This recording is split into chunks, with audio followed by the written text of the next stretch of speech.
Hi, this is Bob from Bob's O-Gauge Trains, and welcome to this week's video.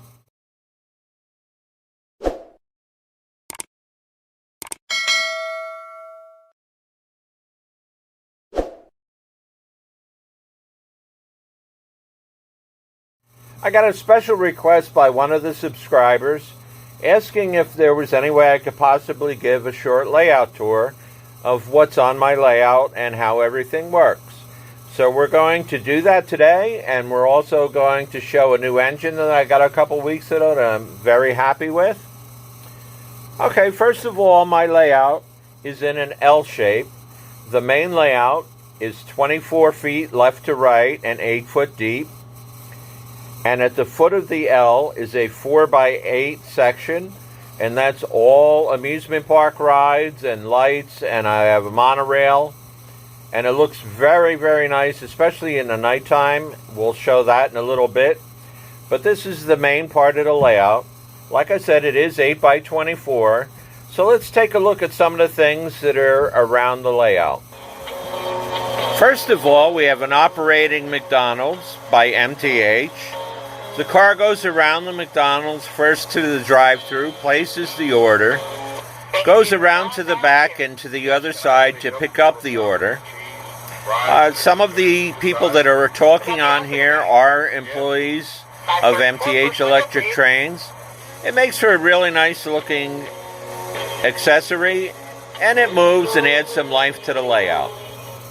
Then just inside of the inside loop, I have a rotary beacon, and to the rear of that, just off to the left, if you see some buses, I have a Greyhound bus terminal, and I have a bunch of buses parked in the lot waiting to load up with passengers and take off for their destination.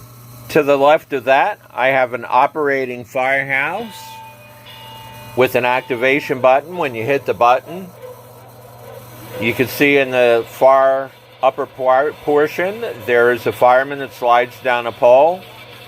The door automatically opens up. And there is a fire truck inside that comes out and goes around to the side of the building, pulling away to fight a fire somewhere into town.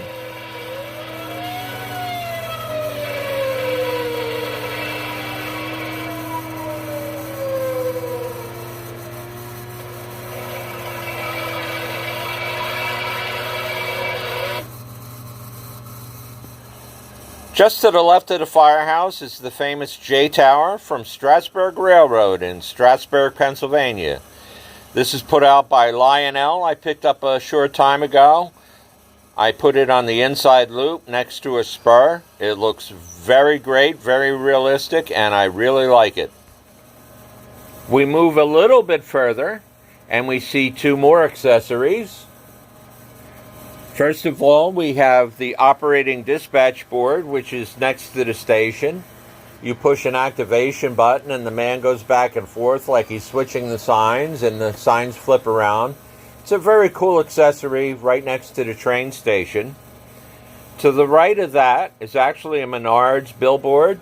It does come lighted with LEDs, and the signs are interchangeable if you choose to change them. On this side, we have the famous M&Ms. On the other side, I have the lonely Maytag repairman. But you can change out the signs if you desire. Just to the left of the dispatch board, you can see an operating FedEx building. It's made by Menards. It's a very nice accessory. A lot of LED lights that make it bright up quite a bit. On the far right, you see a forklift simulating loading and unloading of packages or crates. Then, of course, smack in the middle of the layout is my train station. It's made by MTH. It comes with a train station.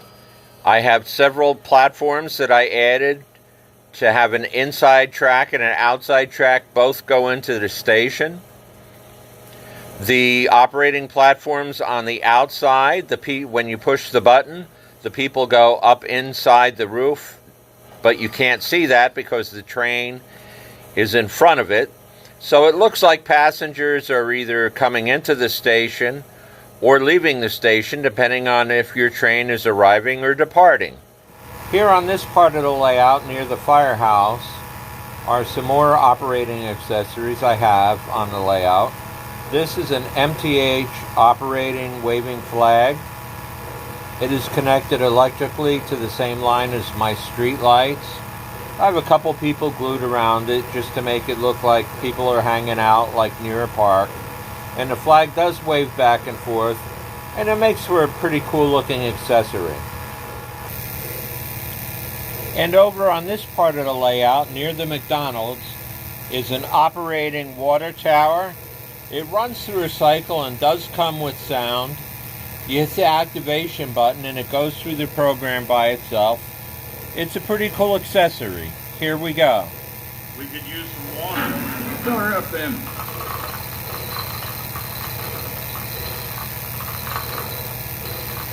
So you pull a locomotive up to the track near where the spout is.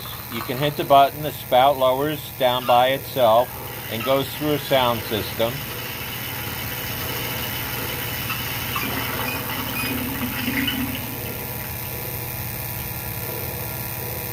And then when it's filled with water, the spout pulls back up and you could pull your locomotive away.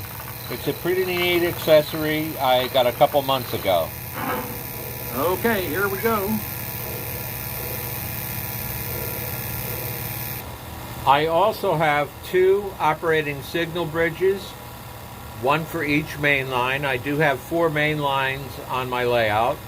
The 4 main lines are 054, 063, 072, and 080. Each one does have its own signal bridge that actually operates. I'm going to push a car through the insulated section, and once it breaks the insulated section, as you see, the signal changes as the train goes through. When the train goes out the other end, the signal goes back to what it originally was. It's a pretty cool signal, and I do have one for each main line, track 1, 2, 3, and 4. Also, to run hand in hand with the signal bridges, I have 2 operating accessories for 2 of the 4 tracks that have a little man coming out waving the lantern when the light changes on the signal bridge when a train is approaching. So if we push a car close enough to trick the train,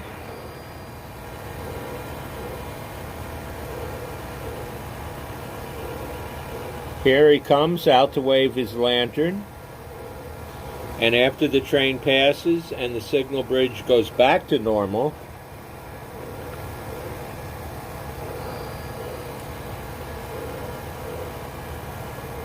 there he goes back in his little house.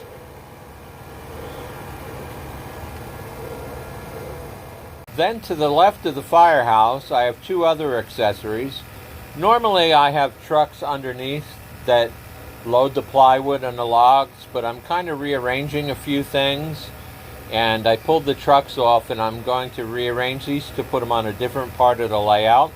But for now I could show you how they work. This is the Sawmill. When you hit the button, the little man goes down to the sawmill. He picks up a piece of board, and the other cart pushes it through the saw blade to pretend like it's cutting, and it picks up the wood and drops it off. It makes for a really cool accessory. It will be relocated to another part of the layout, but for now it's okay where it is, and it's a really nice thing to have. In the back of the Strasbourg J Tower, and slightly off to the left, is a log loader made by MTH. The little man goes down and picks up the logs. This is the Pittsburgh Brewing Iron City Beer Smoking Brewery. I currently have the smoke off. The smoke normally does come out of the stack, but it's kind of hard to really reach to fill up with smoke all the time, so I generally run it just without smoke. This is for Iron City Beer. And although Iron City Beer probably never met Budweiser, I do have some Budweiser trucks underneath and one of the famous Clydesdale horses to go with it.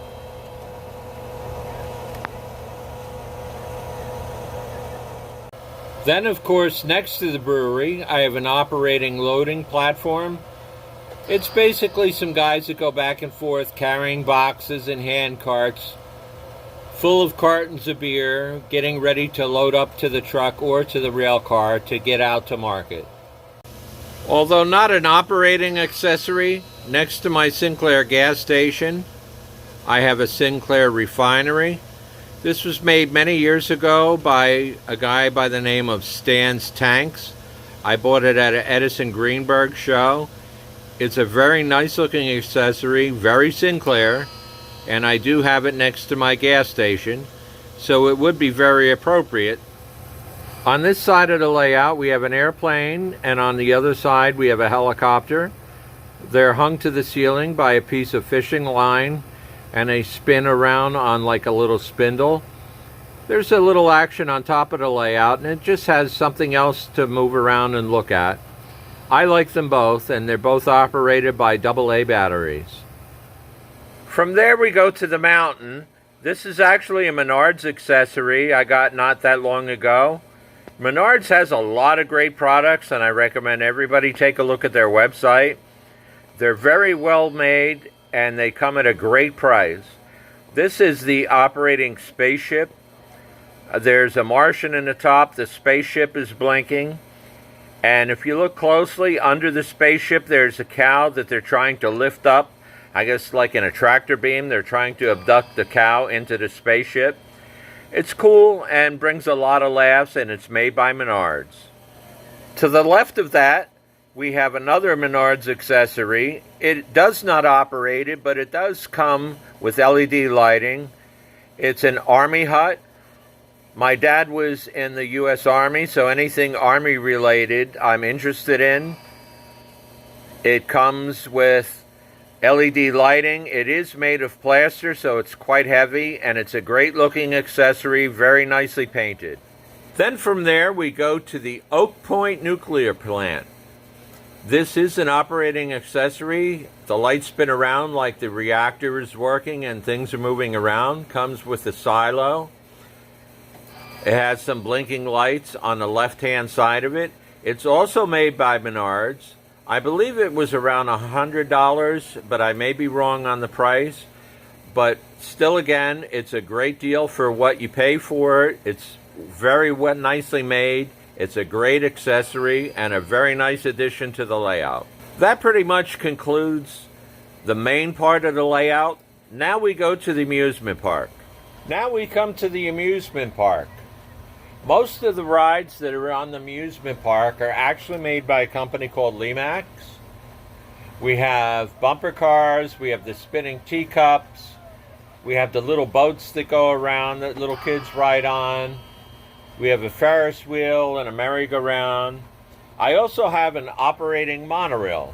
The monorail is actually made by Disney, and I got it from the online Disney store. When you activate the sounds, it says, "Welcome to Walt Disney World." It is a cool accessory, and it is an operating monorail that does go around the layout. So it's a very nice addition, and it makes for a really cool-looking scene in the amusement park.